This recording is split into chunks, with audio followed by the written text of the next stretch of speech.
Hi, hello students, this is C.A. Sushil Kumar welcomes you to another lecture where we are going to cover a new chapter, Portfolio Management. Very important from exam point of view, conceptual, practical and a chapter which will provide you tools to manage your personal finance. Personal finance as well as if you are working in any corporates in a finance function, like suppose आप treasury team में हो and your responsibility is to invest the idle funds. Treasury team में ideally यही काम होता है, right? That पूरे दिन के जो भी कंपनी का इनफ्लो प्लस आउटफ्लो होता है इसको सेट ऑफ करके जो भी आइडल फंड्स बचे you have to invest that fund. ठीक है, so we have to invest that fund in what proportion you have to invest, क्या पोर्टफोलियो बनाना है, that all thing you are going to learn in this chapter. So before deep diving into the core concept of this chapter, let's build some basic concepts so that हमें आगे के concept को समझने में थोड़ा easy हो. Okay, चलो. सो chapter का नाम है पोर्टफोलियो मैनेजमेंट. हम लोग सबसे पहले समझेंगे what is portfolio and all about portfolio and then हम लोग समझेंगे कि उसकी मैनेजमेंट की रिक्वायरमेंट क्यों पड़ती है. ठीक है, देखो सबसे पहले बात आती है व्हाट इज पोर्टफोलियो. मैं अगर from finance and investment perspective बोलूँ तो portfolio means investing your funds into more than one securities or asset class, okay, with an aim to generate optimal returns, okay, generate optimal returns with minimal risk. ठीक है, मैं अगर simple तरीके में आपको explain करूं तो जब आप अपने फंड को मोर देन वन सिक्योरिटीज़ या किसी एसेट क्लास में इन्वेस्ट करते हैं और आपका एम होता है कि मुझे ना रिटर्न्स मिले जो कि ऑप्टिमल हो. ऑप्टिमल मतलब ज़्यादा से ज़्यादा, जितना ज़्यादा पॉसिबल हो. Okay, and with a minimal risk. ठीक है, देखो मैं अगर सिंपली इन्वेस्टर की बात बोलूँ ना तो इन्वेस्टर को सिर्फ इतना दिखता है कि मैं अगर अपने पैसे को कहीं लगा रहा हूँ तो मुझे रिटर्न चाहिए ज़्यादा, रिस्क चाहिए मिनिमम. ठीक है, जितना ज़्यादा रिस्क डाउन हो जाए, जितना ज़्यादा मेरा रिटर्न हाई हो जाए. ओके, सो पोर्टफोलियो का डेफिनेशन यही है कि when you invest in more than one security और एसेट क्लास और and you want to generate the optimal returns with a minimal risk. Okay, एक एग्जांपल देख लो. सपोज आपके पास 1 लाख रुपीज़ थे. ठीक है, आपने 1 लाख रुपीज़ को ICICI बैंक में इन्वेस्ट कर दिया. ICICI bank. ओके, ये है केस ए. केस बी, आपके पास 1 लाख रुपीज़ है, आपने उसे HUL के शेयर में इन्वेस्ट किया, आपने उसे विप्रो के शेयर में इन्वेस्ट किया, आपने उसे टाटा मोटर्स में भी इन्वेस्ट किया. कितना इन्वेस्ट किया सर? 25% आपने HUL में इन्वेस्ट किया, 25%, 30% आपने विप्रो में इन्वेस्ट किया एंड 45% आपने टाटा मोटर्स में इन्वेस्ट किया. Okay, now tell me out of this 2 cases किस केस में आपने पोर्टफोलियो क्रिएट किया है? In one case you invested your entire 1 lakh rupees in ICICI bank. आपने ICICI बैंक में सारे पैसे इन्वेस्ट कर दिए. And in second case you have invested in HUL, Wipro as well as Tata Motors, means in more than one security. So B is your portfolio of shares. ठीक है, B जो case है वो आपका पोर्टफोलियो है because here you have invested in more than one shares. ठीक है, simple definition portfolio का यही होता है. You are investing in more than one security और more than one asset class and your aim is to generate maximum return with minimum risk. ठीक है, चलो अब components of portfolio. Components of portfolio, this is important. इसका समझदारी होना important है. क्यों? क्योंकि कंपोनेंट ऑफ पोर्टफोलियो पे ना डिपेंड करता है पोर्टफोलियो का रिस्क और रिटर्न. ठीक है, सबसे पहला होता है इन्वेस्टेबल फंड. इन्वेस्टेबल फंड्स का मतलब है कि आपके पास कितने रुपए हैं इन्वेस्ट करने को, कितने रुपए हैं आपको पोर्टफोलियो बनाने को. उसके बाद आता है कॉन्स्टिट्यूएंट्स ऑफ पोर्टफोलियो. ओके, और उसके बाद आता है प्रोपोर्शन. मैं भी समझाता हूँ ये सब क्या होता है. प्रोपोर्शन ऑफ, आप लिख लो ईच कॉन्स्टिट्यूएंट्स. ठीक है, प्रोपोर्शन ऑफ ईच कॉन्स्टिट्यूएंट्स. अब देखो कंपोनेंट का मतलब क्या होता है? पार्ट्स और सब पार्ट. ठीक है। मैंने कहा है कंपोनेंट ऑफ पोर्टफोलियो, इसका मतलब मैंने जो ये बी बनाया है ना, ये जो मैंने पोर्टफोलियो बी बनाया है, इसमें ये सारे कंपोनेंट्स होंगे। ठीक है, देखो ये जो 1 लाख है ना, ये है इन्वेस्टेबल फंड। ठीक है, आपके पास कितने फंड है इन्वेस्ट करने को? हमारे पास कितने थे? 1 लाख रुपीज़। ओके, फिर आता है कॉन्स्टिट्यूएंट्स ऑफ पोर्टफोलियो। कॉन्स्टिट्यूएंट्स का मतलब इस पोर्टफोलियो में क्या क्या है? HUL, Wipro and Tata Motors. I can say that the constituents of portfolio B is HUL, Wipro and Tata Motors के शेयर्स। ओके, फिर आता है प्रोपोर्शन ऑफ ईच कॉन्स्टिट्यूएंट्स, मतलब ये जो HUL है इसको प्रोपोर्शन कितना है? 25%, 30% एंड 45%।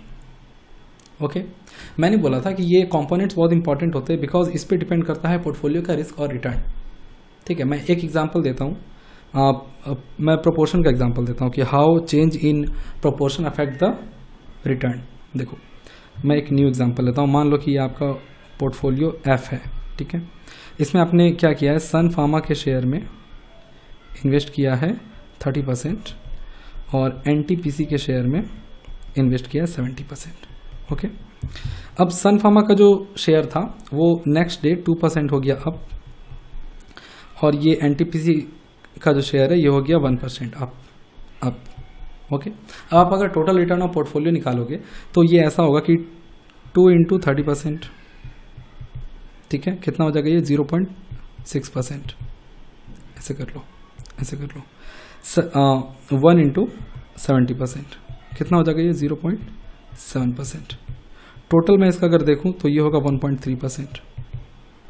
मैंने सन फार्मा में इन्वेस्ट किया 30%, मैंने NTPC में इन्वेस्ट किया 70%।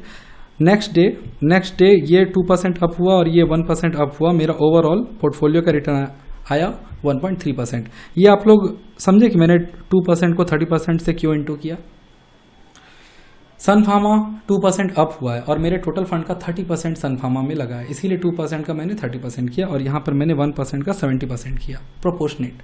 ओके, सो मेरा 1.3% हुआ। अब मैं ना ये जो पोर्टफोलियो F है, मैं यहाँ पर अगर बनाऊँ पोर्टफोलियो G, ओके, यहाँ पर भी सेम शेयर है, बस मैं ना प्रोपोर्शन कर रहा हूँ चेंज। देखो मैं प्रोपोर्शन करता हूँ चेंज, मैं इसको कर देता हूँ 40% और 60%। ठीक है, यहाँ पे था मेरा सन फार्मा, यहाँ पर था मेरा NTPC। ये चलो ये 2% ही बढ़ा है, ये 1% ही बढ़ा है। अभी कितना हो जाएगा? ये 2 × 40% होगा, राइट? ये होगा 1 × 60%। इस बार कितना हो गया? 0.8%। इस बार कितना हो गया? 0.6%। ओके, अगर मैं इसको करता हूँ टोटल तो ये मेरा बन जाता है 1.4%। So now you must be able to see that सिर्फ प्रोपोर्शन में चेंज होने के कारण, देखो ये पहले 30 और 70 था, इसको हम लोगों ने 40 और 60 कर दिया। चेंज सेम है 2% एंड 1%, बट ओवरऑल रिटर्न में डिफरेंस आ गया 1.3% एंड 1.4%। सो ऑब्वियसली ये जो मैंने बोला components of portfolio, investable fund में कुछ आते हैं चेंज, कॉन्स्टिट्यूएंट में कुछ आता है चेंज, प्रोपोर्शन में कुछ आता है चेंज, तो ये रिस्क एंड रिटर्न को अफेक्ट करता है। ओके, देखो ये जो मैंने इन्वेस्टेबल फंड बोला, कॉन्स्टिट्यूएंट बोला और मैंने प्रोपोर्शन बोला, इसको आप लोग सिंपल लैंग्वेज में भी बोल सकते हो। लाइक इन्वेस्टेबल फंड को आप लोग बोल सकते हो that the money which is available for investment. Constituents को आप बोल सकते हो पार्ट ऑफ पोर्टफोलियो। बट ये सब ना फाइनेंस के टर्म है, ये सब फाइनेंस का टर्म है, and as a chartered accountant we are suppose to use this firms and we are suppose to know this term, sorry not firm, term. Okay, चलो नेक्स्ट थिंग इज जनरली लोगों को ऐसा लगता है कि portfolio जो है ना, पोर्टफोलियो सिर्फ शेयर्स का ही बनता है या सिक्योरिटीज़ का ही बनता है, बट ऐसा नहीं है। Portfolio can extend to a wide range of asset. Okay, ये जो है ये wide range of assets like mutual funds, real estate, gold या any other asset that is capable to generate returns. Okay, आप इन सब का भी पोर्टफोलियो बना सकते हो। मैं कुछ एग्जांपल लेता हूँ यहाँ पे। आप देखो आपके पास 50 लाख रुपीज़ थे, आपने से इन्वेस्ट किया 12% government bond, 9% government bond and 14% corporate bond. Okay, इस पोर्टफोलियो का आप क्या नाम दोगे बताओ? आप इस पोर्टफोलियो का नाम दोगे पोर्टफोलियो ऑफ बॉन्ड्स। क्यों? क्योंकि इस पोर्टफोलियो के सारे कॉन्स्टिट्यूएंट्स बॉन्ड है। राइट। अब एक एग्जांपल देखो, 50 लाख थे आपके पास, आपने इन्वेस्ट किया 12% गवर्नमेंट बॉन्ड, आपने इन्वेस्ट किया HUL के शेयर्स में, और आपने इन्वेस्ट किया 14% कॉर्पोरेट बॉन्ड। अब इस बॉन्ड्स का आप क्या नाम दोगे, सॉरी इस पोर्टफोलियो का आप क्या नाम दोगे? इस पोर्टफोलियो में बॉन्ड भी है, शेयर्स भी है। या तो आप इसे कहोगे portfolio of bonds and shares, या तो आप इसे कहोगे पोर्टफोलियो ऑफ सिक्योरिटीज। सिक्योरिटीज इसलिए कहेंगे बिकॉज सिक्योरिटीज के डेफिनेशन में बॉन्ड्स और शेयर्स दोनों आते हैं, राइट। एक और एग्जांपल देख लो, 50 लाख थे आपके पास, आपने इन्वेस्ट किया उसे 12% गवर्नमेंट बॉन्ड में, आपने इन्वेस्ट किया उसको टाटा मोटर्स के शेयर्स में, आपने इसे इन्वेस्ट किया गोल्ड में, आपने उससे इन्वेस्ट किया एक बस ले लिया आपने, ओके। अब इस पोर्टफोलियो का आप क्या नाम दोगे बताओ? पोर्टफोलियो ऑफ, आप कहोगे सर ये बॉन्ड है, ये शेयर्स है, ये दोनों तो सिक्योरिटी हो गया, बट क्या गोल्ड सिक्योरिटी है? क्या बस सिक्योरिटी है? नहीं। बट अगर मैं कलेक्टिवली देखूं तो ये सारे कुछ असेट है, इसे हम लोग कहेंगे पोर्टफोलियो ऑफ असेट्स, ठीक है। सी, ये सब देखकर आप लोग को इतना तो समझ आ गया होगा कि पोर्टफोलियो का जो नाम होता है ना, किसी भी पोर्टफोलियो का जो नाम है उसके कॉन्स्टिट्यूएंट से चलता है पता। जैसे यहाँ पर सिर्फ बॉन्ड्स थे कॉन्स्टिट्यूएंट्स में, तो पोर्टफोलियो ऑफ बॉन्ड्स हो गया। यहाँ पर बॉन्ड्स एंड शेयर्स थे, तो portfolio of bonds and shares कह लो, या तो उसको कलेक्टिवली सिक्योरिटीज कह लो। अब यहाँ पर क्या है ना कि यहाँ पर आप अगर देखोगे तो हम लोगों ने बॉन्ड्स में भी इन्वेस्ट किया, शेयर में भी इन्वेस्ट किया है, गोल्ड में इन्वेस्ट किया और एक बस लिया है। आप लोग को थोड़ा सा यहाँ पे लगना चाहिए सर ये कैसा इन्वेस्टमेंट है, बस में कौन इन्वेस्ट करता है? सी, मैंने कहा आप लोगों से कि एज ए इन्वेस्टर आइडियली हम लोग सिर्फ इतना सोचते हैं कि I have to invest in that asset class where there is return and risk, return maximum, risk minimum, okay. एक आइडियल इन्वेस्टर को सिर्फ दो बात ही समझ आता है, मैंने स्टार्ट में भी बोला था, ठीक है। तभी आप लोग अगर ये देखो तो मैंने यहाँ पे मैंने बोला है कि invest your fund in more than one security and asset class, ताकि ये ना लगे कि सिर्फ सिक्योरिटी में ही इन्वेस्ट करके हम लोग पोर्टफोलियो बनाते हैं। हम लोग किसी भी असेट क्लास में इन्वेस्ट कर सकते हैं जहाँ से हमें रिटर्न्स मिले। आपको कि सर बस से ऐसा कैसा रिटर्न मिलेगा? मिलेगा ना। देखो, आप बस को परचेज करो, उसे आप एज अ कमर्शियल व्हीकल चलाओ, राइट, उससे इनकम होगा। आप बस को कमर्शियल व्हीकल की तरह चलाओ, आपको उससे इनकम होगा, दैट इज योर रिटर्न। आप बस खरीदो, उसे आप रेंट पे डाल दो, आपको रेंट मिलेगा, that is your return. Last में आप जब बस को सेल करोगे तो कुछ स्क्रैप वैल्यू मिलेगा, that is your residual return. So मुझे एज ए इन्वेस्टर ये नहीं देखना है कि ज़बरदस्ती मुझे प्यार है म्यूचुअल फंड से, मुझे म्यूचुअल फंड में ही इन्वेस्ट करना है, या मुझे किसी रियल एस्टेट में इन्वेस्ट करना है, या मुझे गोल्ड में ही इन्वेस्ट करना है। मुझे वहाँ इन्वेस्ट करना है जहाँ मुझे रिटर्न ज़्यादा मिले और रिस्क कम हो, बस दैट्स इट, ठीक है। तो वही मेरा ये कहना था कि पोर्टफोलियो सिर्फ शेयर्स का नहीं होता है या सिर्फ सिक्योरिटीज़ का नहीं होता है, it can extend to wide range of asset, जहाँ से भी मुझे प्रॉपर रिटर्न मिले, मैं अपने पैसे को अलोकेट कर दूंगा। ये जो हम लोग कर रहे हैं यहाँ पे, मान लो ये जो मैंने किया था, ये देखो ये जो मैंने किया था 25%, 30% and 45%, don't you think it's a मियर allocation of 1 lakh rupees? मैं 1 लाख रुपीज़ को मैं अपने इन्वेस्टेबल फंड को इस प्रोपोर्शन में एलोकेट करूँ कि मुझे एक ऑप्टिमल रिटर्न मिले और मिनिमल रिस्क मिले, ठीक है। That is the only thing. So हम लोगों ने डेफिनेशन देख लिया पोर्टफोलियो का, कंपोनेंट्स देख लिया पोर्टफोलियो का, और ये देख लिया कि portfolio can extend to a wide range of asset, it is not limited to shares और सिक्योरिटी। चलो, now we will see that why portfolio is required, okay. चलो, इसमें एक चीज़ और देख लीजिए आप लोग।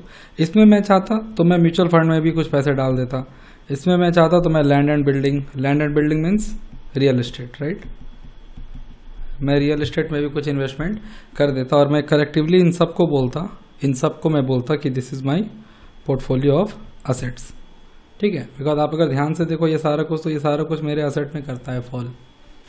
मैं लैंड में इन्वेस्ट करूँ, बिल्डिंग में इन्वेस्ट करूँ, म्यूचुअल फंड में इन्वेस्ट कर दूँ, मैं बस ले लूँ, मैं गोल्ड ले लूँ, मैं कुछ शेयर्स ले लूँ, मैं कुछ बॉन्ड्स ले लूँ, ओके।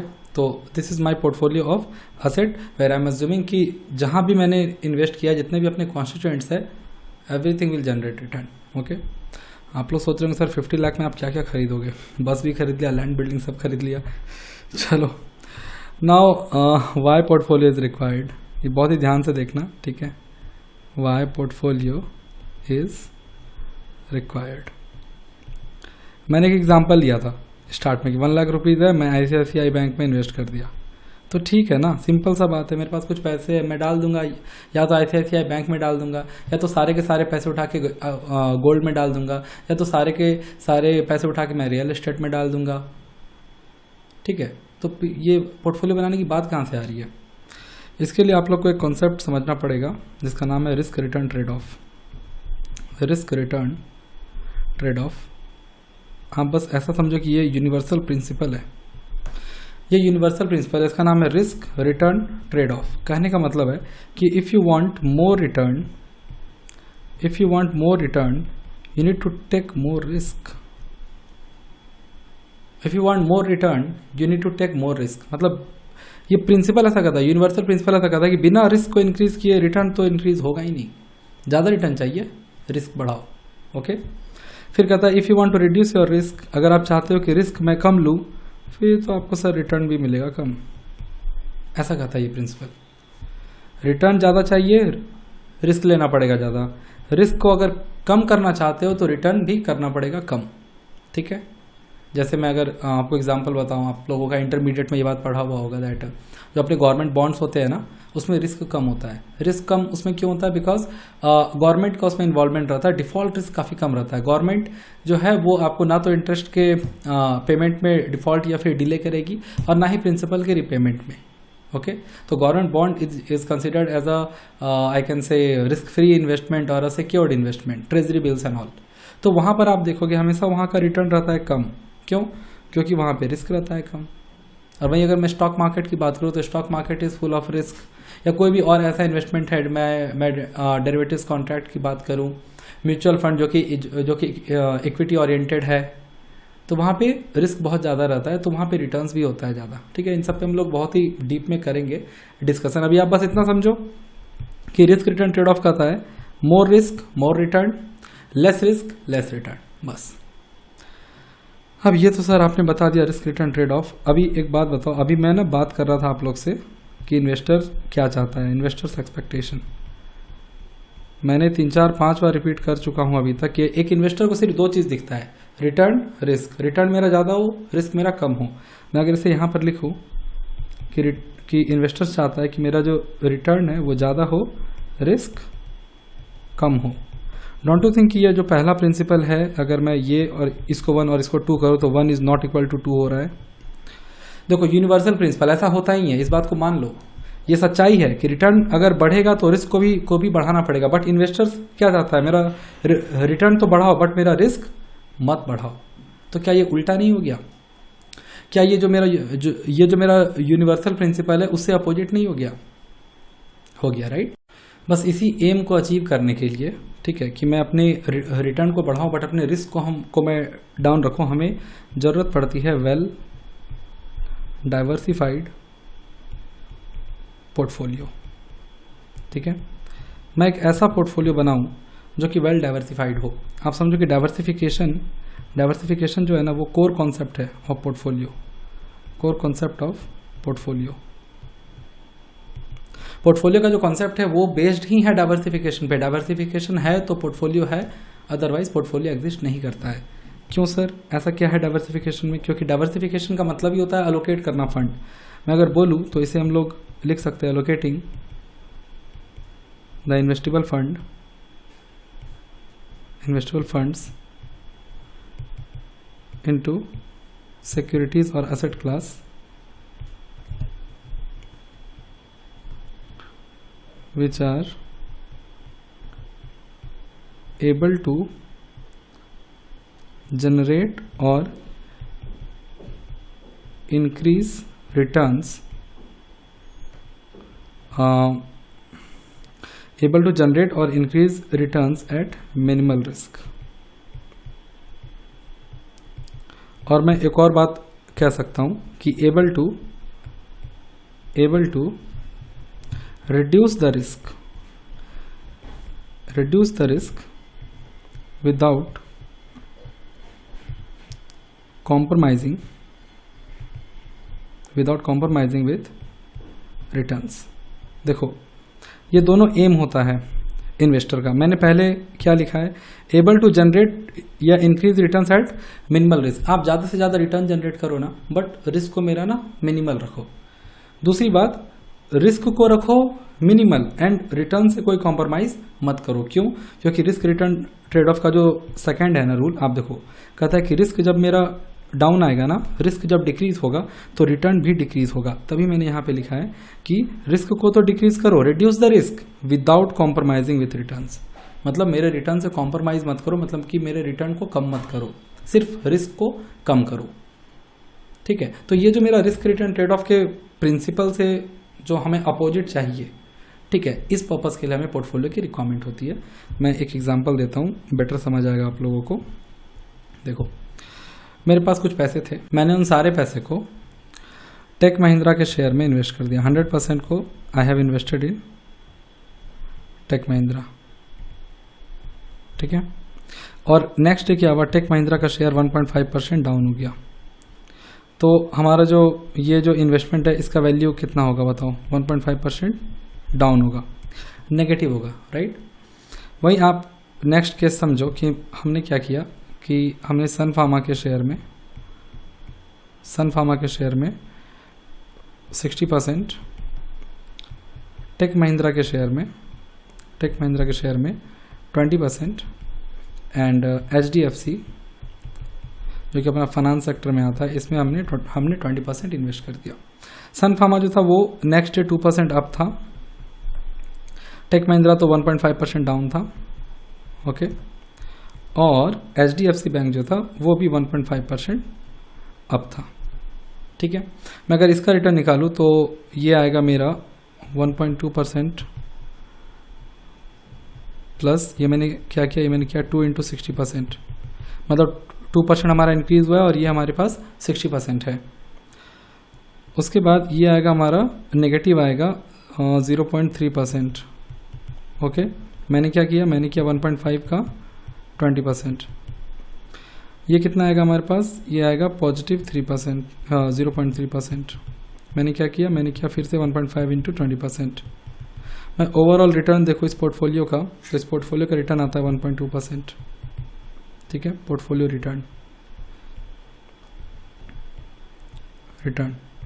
ये है केस ए, ये है केस बी, ओके। हम लोगों ने केस ए में क्या किया, टेक महिंद्रा में इन्वेस्ट किया। केस ए का रिजल्ट है 1.5% वैल्यू हमारे पैसे का down.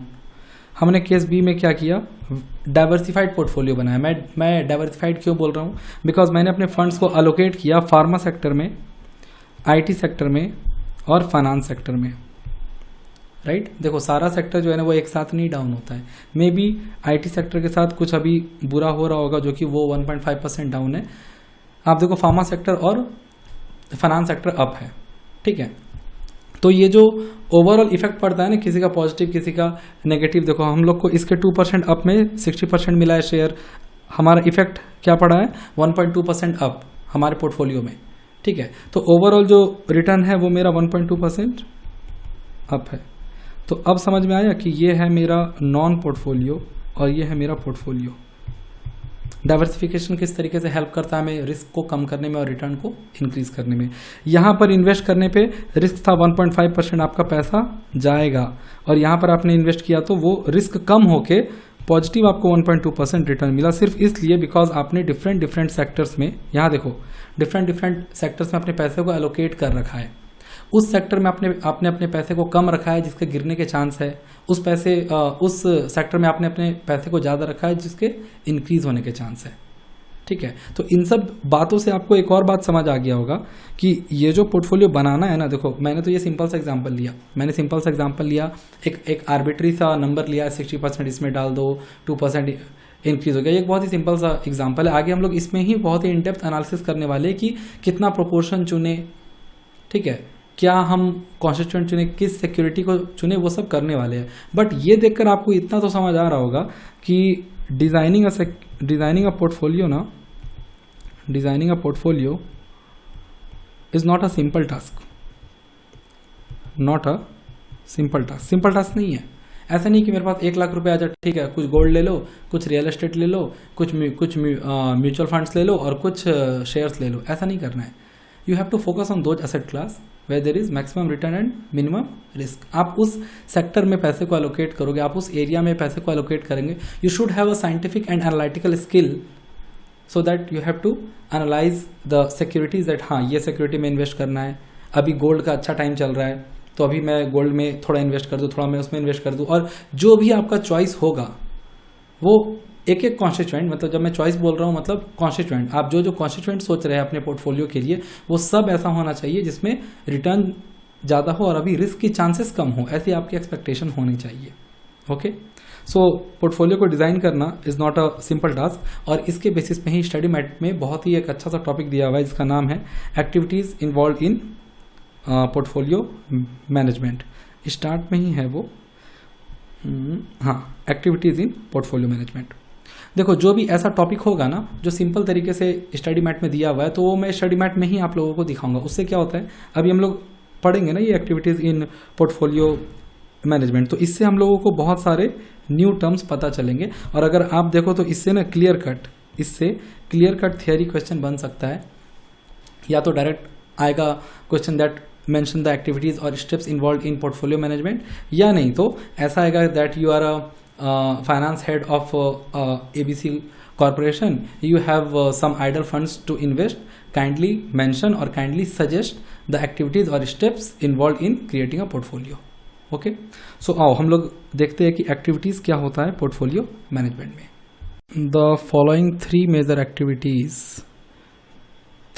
Activities involve in the formation of an optimal portfolio. Optimal portfolio मतलब क्या होता है, रिटर्न जिसमें ज़्यादा हो और रिस्क कम से कम हो।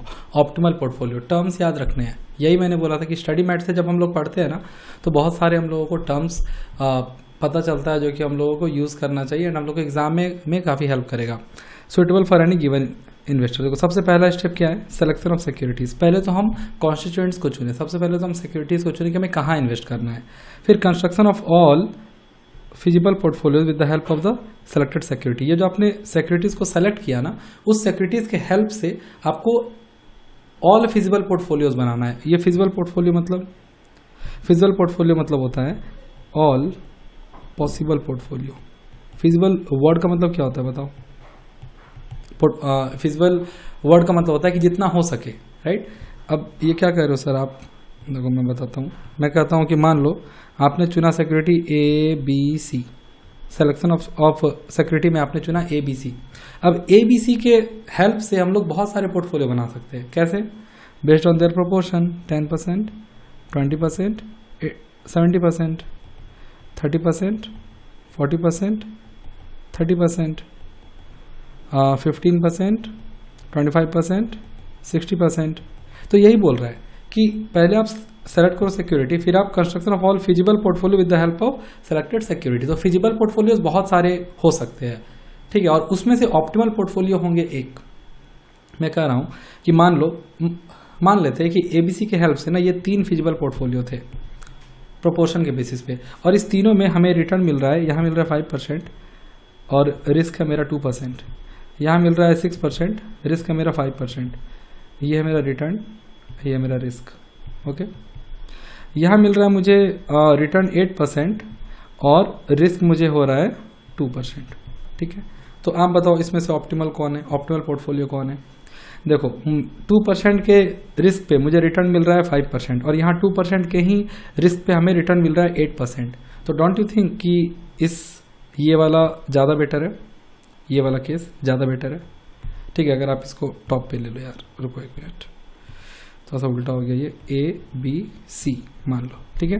तो ये जो C वाला पोर्टफोलियो है ये ज़्यादा बेटर है। आप बोलोगे सर B, देखो B में क्या है ना, B में मुझे 6% रिटर्न मिल रहा है बट रिस्क 5% है, रिस्क बहुत ही ज़्यादा है, मतलब नियर टू रिटर्न है। और ये वाला जो मेरा केस है 2% में मुझे 8% रिटर्न मिल रहा है, दैट इज़ फार बेटर। तो C मेरा होगा, C is my optimal portfolio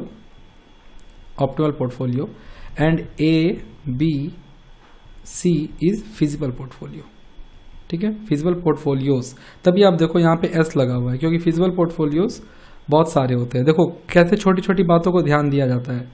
feasible portfolios बहुत सारे होते हैं, ठीक है, इतना कोई ध्यान कभी नहीं देता, और ऑप्टिमल पोर्टफोलियो हमेशा एक होता है। इसीलिए देखो ऑप्टिमल पोर्टफोलियो में लगा हुआ है S, बिकॉज वो एक होता है। और फिजिबल पोर्टफोलियोज में देखो यहाँ लगा हुआ है एस, क्योंकि फिजिबल जो है वो बहुत सारे होंगे, उसमें से एक जो होगा वो ऑप्टिमल होगा। कौन होगा? जिसमें रिटर्न ज़्यादा हो और रिस्क कम हो। तो पहले हम लोग को सेलेक्ट करना है सिक्योरिटी, फिर हम लोग को फिजिबल पोर्टफोलियो बनाना है, फिर deciding the weight of the different constituent in the portfolio so that it is an optimal portfolio for the concern investor. ये मैं ऑलरेडी बता दिया आप लोगों को। कहता है कि फिजिबल पोर्टफोलियो बना लो ए बी सी, उसके बाद देखो कौन सा ऐसा वेट है जिसमें कि ऑप्टिमल पोर्टफोलियो बन रहा है।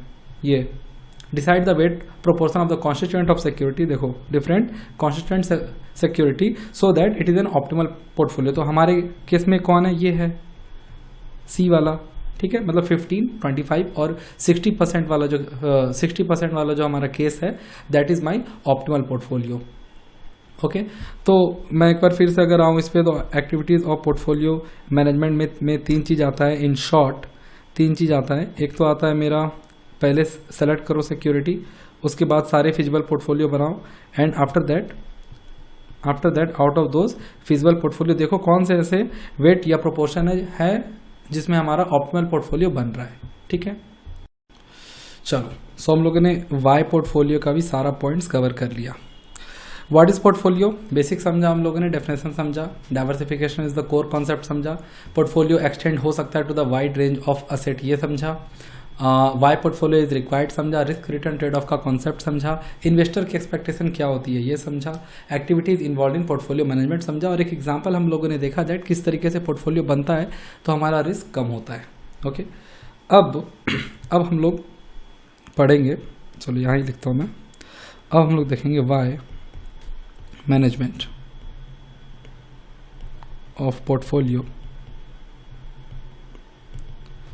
Is required. देखो, मैं इस पे कहना चाहूँगा कि एक तो डिज़ाइनिंग पोर्टफोलियो एंड मैनेजिंग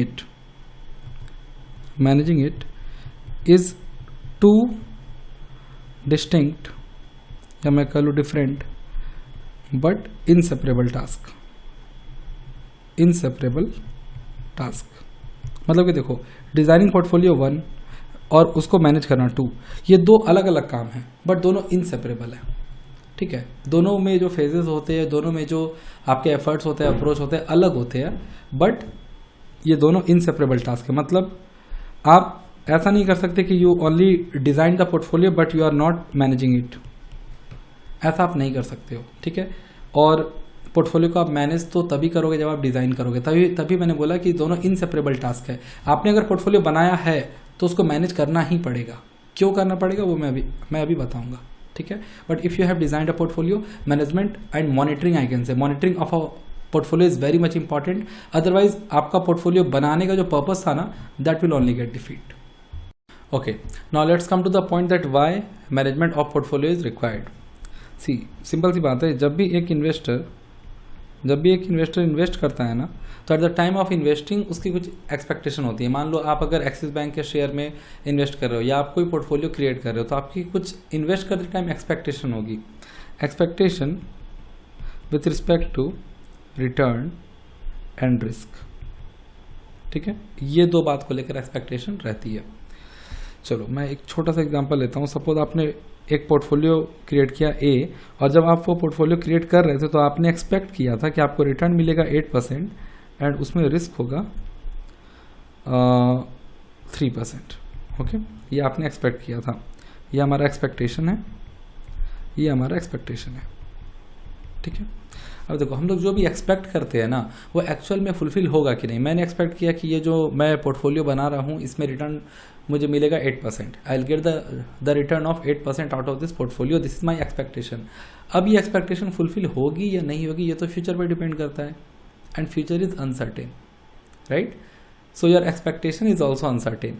तो क्या हो सकता है ना कि मान लो आपने एक्सपेक्ट किया था 8%, बट एक्चुअल में जब एक्चुअल में हो तो ये रिटर्न आपका बन जाए 6% एक्चुअल रिटर्न,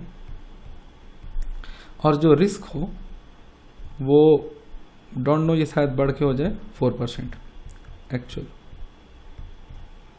ठीक है, because every investment comes out of some risk, there is some risk always attach to any particular security, और I can say particular investment और एनी पोर्टफोलियो। ओके, तो उस रिस्क के होने के कारण हमारा जो एक्सपेक्टेशन है ना, वो एक्चुअल, या मैं कहूँ कि जो हमारा एक्चुअल रिटर्न है वो एक्सपेक्टेड रिटर्न से डिफर कर सकता है एडवर्स तरीके से। ठीक है, तो ये देखो जनरल सी बात है कि जब भी एक्सपेक्टेशन फुलफिल नहीं होती है तो हमें हर्ट होता है, राइट।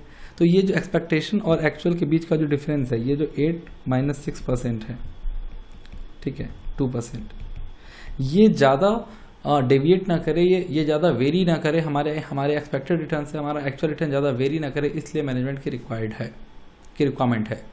ओके, आप जब आज एक पोर्टफोलियो बनाते हो, सपोज आपने एक्सपेक्ट किया कि मुझे 8 to 10% रिटर्न चाहिए, ठीक है, 9% होता है चलेगा, 10% से ऊपर हो जाए, 12% हो जाए रिटर्न, 11% हो जाए रिटर्न, आपके एक्सपेक्टेशन से ज़्यादा हो जाए चलेगा। बट अगर ऐसा होता है कि आपने अगर 8 to 10% आपने एक्सपेक्ट किया था और ये आपको रिटर्न दे रहा है 5 to 6%, so this is something, the variation is very much high, right. Variation बहुत ज़्यादा है, कहाँ आपने 10% एक्सपेक्ट किया था, कहाँ आपको 6% मिल रहा है रिटर्न, राइट। तो इसलिए ये जो एक्सपेक्टेशन और एक्चुअल का जो डिफरेंस होता है ये ज़्यादा ना हो, इसलिए आपको मैनेज करने की रिक्वायरमेंट है। देखो सपोज आपने क्या किया था, आपने एक बनाया पोर्टफोलियो डी, उसमें आपने, मैं फटाफट एक एग्जाम्पल दे रहा हूँ, इंडिगो एयरलाइंस के शेयर्स लिए 40% और दूसरा आपने लिया एनटीपीसी का शेयर 60%, ठीक है। आप एक्सपेक्ट कर रहे थे कि आपको कुछ रिटर्न मिलेगा। अब सपोज क्या हुआ कि कोविड आ गया, एंड आपको पता है कि कोविड एरा में क्या हुआ था कि कुछ टाइम के लिए एयरलाइंस के ऑपरेशन को बंद कर दिया गया था, और जब वो रिज्यूम हुए थे तो कुछ 50% कैपेसिटी पे चल रहे थे, राइट। तो जब आप देखोगे कि इंडिगो एयरलाइंस जहां मैंने इन्वेस्ट कर रखा है उसका ऑपरेशन ही बंद हो गया, दैट मीन्स उसका सेल नहीं हो रहा है, राइट। दैट मीन्स उसके प्रॉफिट पे इम्पैक्ट पड़ेगा। If the profit will get impacted, definitely the share price is going to come down, right. तो आपके इन्वेस्ट करने के बाद ऐसा हुआ, पहले आपको पता नहीं था कि कोविड आने वाला है, आपने इन्वेस्ट कर रखा था इंडिगो एयरलाइंस में 40% एंड एनटीपीसी में 60%। नाउ डोंट यू थिंक कि you need to monitor this stock, आपको कुछ तो करना पड़ेगा इसका। मैं ऐसा करूं कि इंडिगो एयरलाइंस से अपने स्टेक को डाइल्यूट करूं और किसी और इंडस्ट्री में, लाइक फार्मा इंडस्ट्री में, मैं ऑरबिंदो फार्मा के शेयर में मैं इन्वेस्ट करूंगा, राइट। यहाँ पे मैं अपना स्टेक बढ़ाऊंगा और यहाँ पर मैं अपना स्टेक माइनस करूंगा। इसी को हम लोग कहते हैं एक तरह से पोर्टफोलियो मैनेजमेंट। आप ये ध्यान रख रहे हो कि आपके कौन से ऐसे पोर्टफोलियो के कॉन्स्टिट्यूएंट है जो कि खराब परफॉर्म करने लगे और कौन से ऐसे कॉन्स्टिट्यूएंट है जो अच्छा परफॉर्म कर रहे हैं। जो अच्छा परफॉर्म कर रहे हैं उसमें स्टेक बढ़ाएंगे या तो हम कोई एडिशन करेंगे। देखो मैनेजमेंट ऑफ पोर्टफोलियो में ओवरऑल अगर मैं ब्रॉड तरीके से बताऊं तो आता है एडिशन ऑफ कॉन्स्टिट्यूएंट्स, आता है डिलीशन ऑफ कॉन्स्टिट्यूएंट्स। डिलीट हम उसे करेंगे जिसका परफॉर्मेंस बिगड़ रहा है, लाइक अपने एग्जांपल में इंडिगो एयरलाइंस। ऐड हम उसे करेंगे जिसका परफॉर्मेंस अच्छा हो रहा है, ठीक है। या तो इंक्रीज इन प्रोपोर्शन, जो एग्जिस्टिंग आपके पास कॉन्स्टिट्यूएंट है उसका प्रोपोर्शन बढ़ा दो जो अच्छा परफॉर्म कर रहा है, या तो डिक्रीज इन परफॉर्मेंस, या तो डिक्रीज इन प्रोपोर्शन जो आपका अच्छा परफॉर्म नहीं कर रहा है, ठीक है। तो मैं अगर आपको सिंपल तरीके से एक नटशेल में बताऊं तो management of portfolio is required because जब हम पोर्टफोलियो डिजाइन करते हैं तो उस समय हम कुछ एक्सपेक्ट करते हैं रिटर्न और रिस्क। जो मैंने एक्सपेक्ट किया है रिटर्न उससे ज़्यादा कम ना हो जाए और जो हमने एक्सपेक्ट किया है रिस्क उससे ज़्यादा रिस्क बढ़ ना जाए, इसलिए हमें मैनेजमेंट की रिक्वायरमेंट होती है। हमें कॉन्टिन्यूसली मॉनिटर करना पड़ता है परफॉर्मेंस ऑफ आवर पोर्टफोलियो की जो परफॉर्मेंस है वो हमारे एक्सपेक्टेशन से मैच कर रहा हो। एक्सपेक्टेशन से देखो डिफर करेगा, हल्का फुल्का डिफर करे। आपने एक्सपेक्ट किया था 8%, आपको 7%, 7.5% रिटर्न मिले, दैट इज ओके। बट ऐसा तो नहीं होना चाहिए ना कि आपने 8% एक्सपेक्ट किया था आपको 5% मिले return, right. So this is the reason why management of portfolio is very much required. Now let's move to the few more basic terms and concepts. सबसे पहले मैं आप लोगों को बताने वाला हूँ टाइप्स ऑफ इन्वेस्टर्स। इन्वेस्टर्स के भी ना कुछ टाइप्स होते हैं। Types of investors based on risk, या मैं कह सकता हूँ based on risk ability, okay.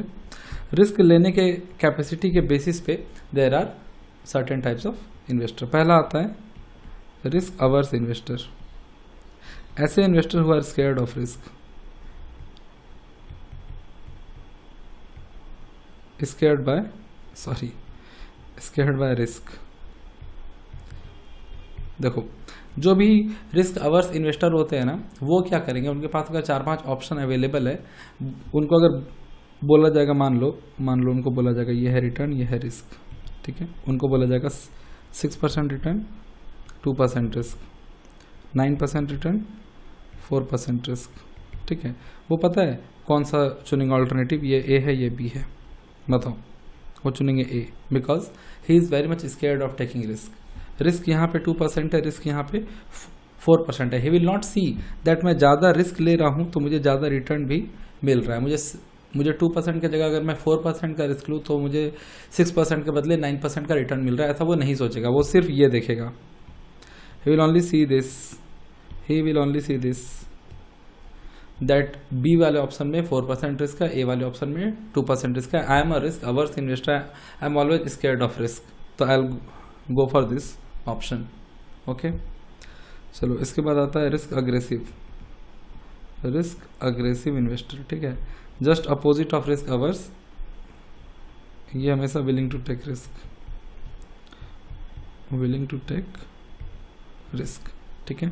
अगर मैं सेम एग्जांपल लूं और अगर कोई रिस्क अग्रेसिव इन्वेस्टर होगा ना तो वो ये ऑप्शन को चुनेगा।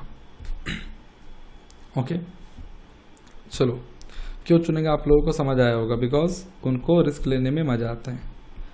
उसके बाद आते हैं बहुत ही महान लोग, रिस्क न्यूट्रल इन्वेस्टर। मैं यहाँ पे एक और एग्जांपल लेता हूँ, सी 12% रिटर्न, 11% रिस्क, ठीक है। देखो ये जो रिस्क न्यूट्रल इन्वेस्टर्स होते हैं ना, उनका क्या है कि वो रिस्क देखते ही नहीं है। ही is very much neutral of the risk. वो बस ये देखते हैं कि रिटर्न कितना मिल रहा है। वो पता है ABC में वो क्या देखेंगे, ABC में he will only focus on 6% return, 9% return, 12% return. He will not focus the 12% return में 11% रिस्क है। It is very much close to my return. मैं 12% का प्रॉफिट लेने के लिए 11 रुपीज़ को लॉस करने के लिए रेडी हूँ, ठीक है। तो वो 11 पे उसका फोकस जाएगा ही नहीं, because he is risk neutral. तो he will select the option C. Okay, और मैं रिस्क न्यूट्रल को ऐसे एक्सप्लेन कर सकता हूँ कि don't care about risk. But ये लोग जो होते हैं ना, जो रिस्क न्यूट्रल इन्वेस्टर्स है, उनमें हमेशा एक इनहेरेंट रिस्क रहता है। किस बात का inherent risk? Because they always ignore risk. और आप अगर इन्वेस्टर हो तो आप रिस्क को मैनेज करना, आपको इग्नोर नहीं करना है। एक इन्वेस्टर तभी सक्सेसफुल होता है when he is very much pro in risk management, ठीक है। देखो, रिटर्न और रिस्क दोनों पे साथ में किया जाता है फोकस। अभी हम लोग आगे पढ़ेंगे बहुत ही अच्छे से। जब हम लोग रिस्क एनालिसिस पढ़ेंगे, सबसे पहला ही कॉन्सेप्ट है अपने स्टडी मैट का, रिटर्न एंड रिस्क एनालिसिस। मैं स्टार्ट से बोलता आ रहा हूँ कि एक इन्वेस्टर को सिर्फ रिटर्न और रिस्क पे करना है फोकस। रिटर्न को मैक्सिमाइज करना है, रिस्क को मिनिमाइज करना है। आप रिस्क न्यूट्रल नहीं हो सकते। अगर आप रिस्क न्यूट्रल हो, बाय लक आप चलो 1-2 बार इनकम हो गया, बट जब लॉस होगा ना तो बहुत ही बुरा लॉस होगा, बिकॉज आपने रिस्क पे ध्यान नहीं दिया था। अगर आप रिस्क पे ध्यान ही नहीं दे रहे हो और आप बस इन्वेस्टमेंट करते जा रहे हो, तो यू नेवर नो कि आप कब एक ऐसे इन्वेस्टमेंट ऑल्टरनेटिव में पड़ जाओगे जहाँ का रिस्क इतना ज़्यादा होगा कि आपका अभी तक का सारा इनकम वो खा जाएगा एक बार में, आपको उसमें अगर लॉस हुआ तो।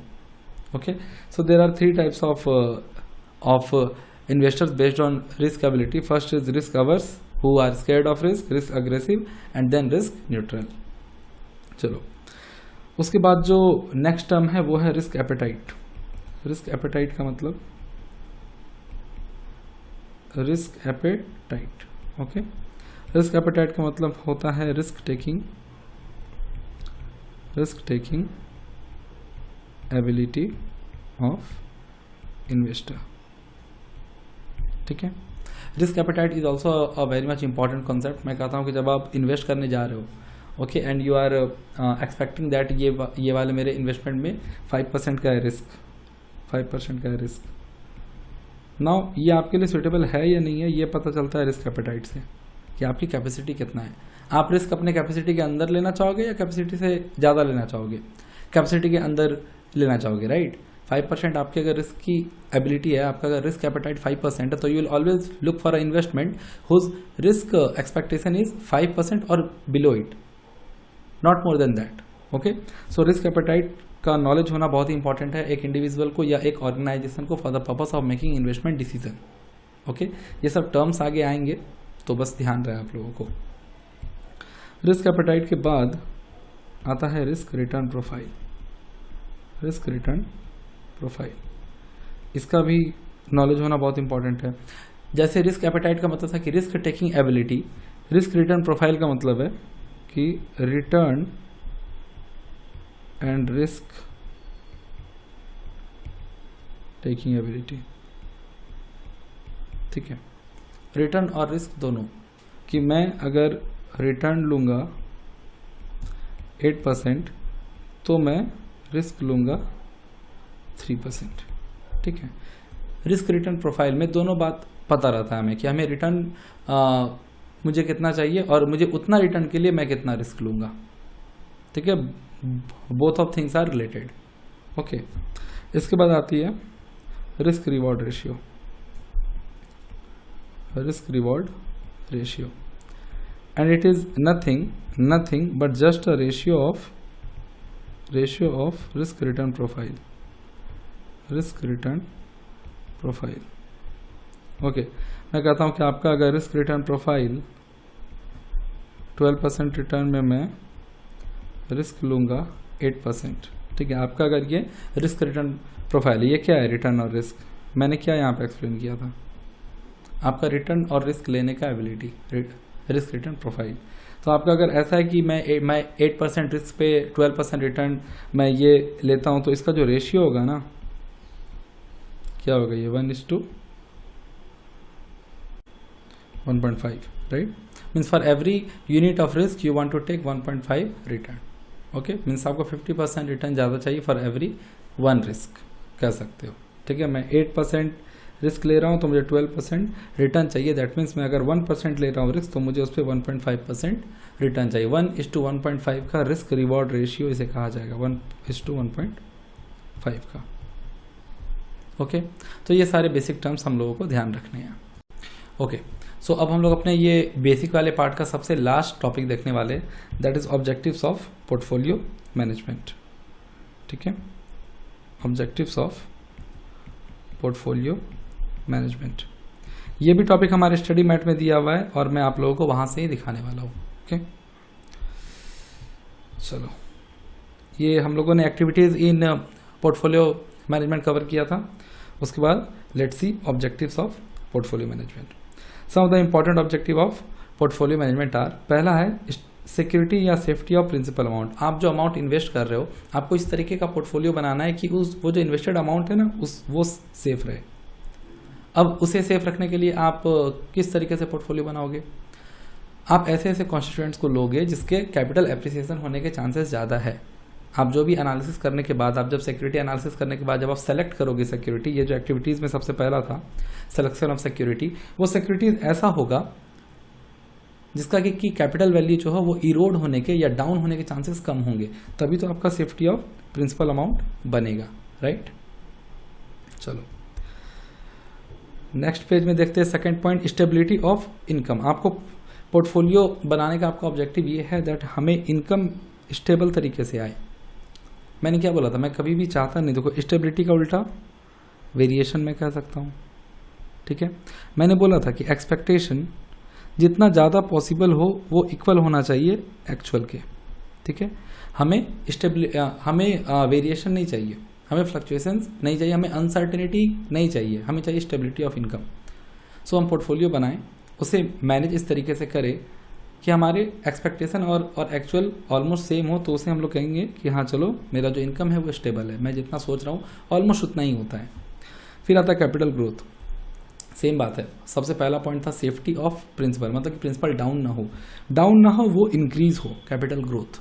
ओके, फिर आता है मार्केटेबिलिटी। देखो मार्केटेबिलिटी का मतलब होता है शेयर्स कितना बिकने के लायक है, मतलब आपने जो भी कॉन्स्टिट्यूएंट रखा है, मतलब आप अगर मान लो कि जैसे मैंने एग्जांपल लिया था कि आप अपने पोर्टफोलियो में रखे हो बस, ठीक है, आप अपने पोर्टफोलियो में रख तो लिए बस, उससे आपको इनकम भी हुआ, बट जब आप उस बस को कुछ टाइम बाद सेल करने चाह रहे हो ना कि now I want to divest this investment, तो वो आपको अच्छे मतलब कि कोई आपको कस्टमर नहीं मिल रहा है या वो बिक नहीं पा रहा है for any of the reason, तो उसको हम लोग कहते हैं कि उसका मार्केटेबिलिटी नहीं है, राइट। तो आप ऐसे कॉन्स्टिट्यूएंट्स को रखो पोर्टफोलियो में ताकि उसका मार्केटेबिलिटी रहे, ताकि मैनेजमेंट करते टाइम ईजी हो, आप जिसको चाहे आराम से सेल कर ले और जिसको चाहे आराम से परचेज कर ले। Okay sorry. Liquidity means nearness to money, मतलब कितना जल्दी वो बिक जाता है। देखो मार्केटेबिलिटी और लिक्विडिटी में कंफ्यूज नहीं, मार्केटेबिलिटी मतलब बिकने के लायक, एंड लिक्विडिटी का मतलब होता है कि वो कितना जल्दी बिक जाए, ठीक है।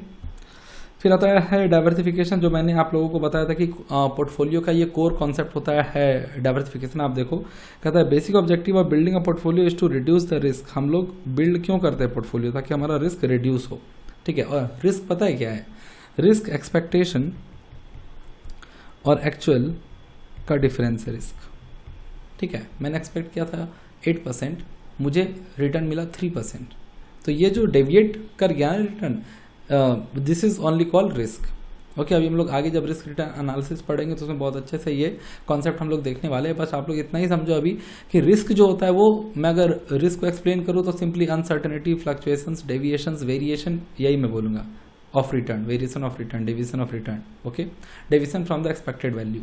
तो वही कहता है कि हम लोग जो बेसिक ऑब्जेक्टिव था पोर्टफोलियो बनाने का वो था reduce the risk of loss of capital and income, मतलब कैपिटल और इनकम दोनों का लॉस नहीं होना चाहिए by investing in various type of security and over a wide range of industry.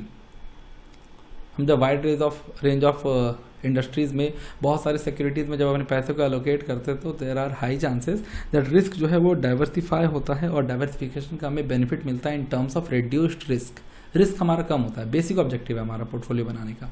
तो कोई भी अगर पूछे, देखो ये बहुत ही अच्छा पॉइंट था, कोई भी अगर आपसे पूछते कि why do we build portfolio, ठीक है, जैसे मैंने कवर भी आपको कराया, तो the basic objective of building a portfolio is to reduce the risk of loss of capital and income. मैंने क्या बताया था कि एक्सपेक्टेशन से एक्चुअल ज़्यादा डेविएट ना करे, इसलिए हम लोगों को मैनेजमेंट की रिक्वायरमेंट होती है, ठीक है। तो पोर्टफोलियो बनाने का भी मेन मोटो यही होता है कि रिस्क को रिड्यूस किया जाए।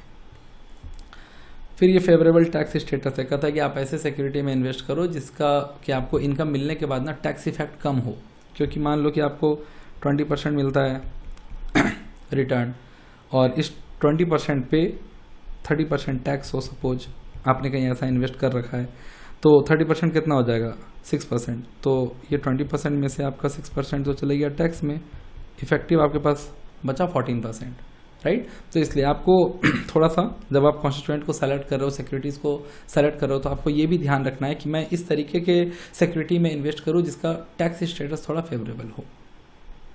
Okay, so this was the मैं कहूँ कि ऑब्जेक्टिव्स ऑफ पोर्टफोलियो मैनेजमेंट, जो कि आप लोग बहुत ही इजीली रिलेट कर पाओगे अगर आप लोगों को बेसिक जो मैंने बताया वो याद हो। देखो हम लोग पोर्टफोलियो बना ही इसलिए रहे ताकि मेरा इनकम स्टेबल हो, मेरा कैपिटल बढ़े, ओके, मार्केटेबिलिटी हो, लिक्विडिटी हो, मैं जब चाहूँ सेल कर पाऊँ, जितना जल्दी चाहूँ मेरे पास पैसे आ जाए, okay, diversification most important and favourable tax status. पहला पॉइंट था safety of principal, previous page में safety of principal, okay, principal को हम लोग कैपिटल भी कह सकते हैं। तो सेफ्टी हो प्रिंसिपल का, ग्रोथ हो प्रिंसिपल का, और इनकम की स्टेबिलिटी हो, डाइवर्सिफिकेशन हो, all this things are related to portfolio management. अगर मैंने इतना देर से जो किया डिस्कस, क्या पोर्टफोलियो, क्यों portfolio, investing in more than one security, risk कम होता है, डाइवर्सिफिकेशन करना, राइट, अगर ये सारी बातें आपको ध्यान में होगी, constituents of components of portfolio, constituents, investable funds, proportion, ये सब अगर आप लोगों को ध्यान होगा तो ये सारा चीज़ आप लोग रिलेट कर पाओगे।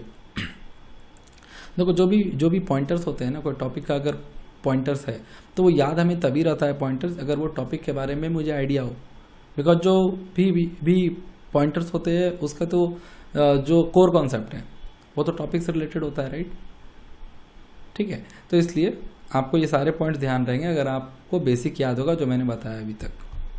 Okay, so now with the completion of this topic, we have generated a very good basic understanding of portfolio and its management. Now we will move towards the concepts of study material that are relevant from exam point of view as well as application in our next lecture. Okay, this lecture I am summing up here so that to limit the basic concept in one lecture only.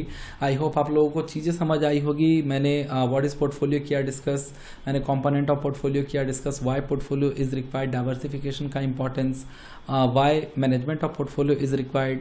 I have discussed few basic terms also, risk appetite, types of investor, risk return profile. Okay, मैंने activities in portfolio management आप लोगों को study material से दिखाया. Objectives of portfolio management we have gone through by the study mat. Okay, so I hope आप लोगों को basic समझ आ गया होगा. ये सारे कॉन्सेप्ट जो मैंने मैंने बताया कि एक्सपेक्टेशन एक्चुअल से जो डिफर करता है, इसको ही हम लोग रिस्क कहते हैं. ये सब हम लोग आगे जब हम लोग रिस्क रिटर्न एनालिसिस और भी फर्दर कॉन्सेप्ट, बीटा का concept, systematic risk and all, अभी हम लोग बहुत ही इन डेप्थ पढ़ने वाले हैं. ठीक है, तो in all those concept, all this basic understanding is going to help you guys there. Okay, तो आप लोग जो भी नोट्स वगैरह बनाए होंगे, जो भी आप लोग को समझ आया होगा, make your understanding very intact so that it will help you guys in understanding the next lecture. Okay, चलो, थैंक यू सो मच.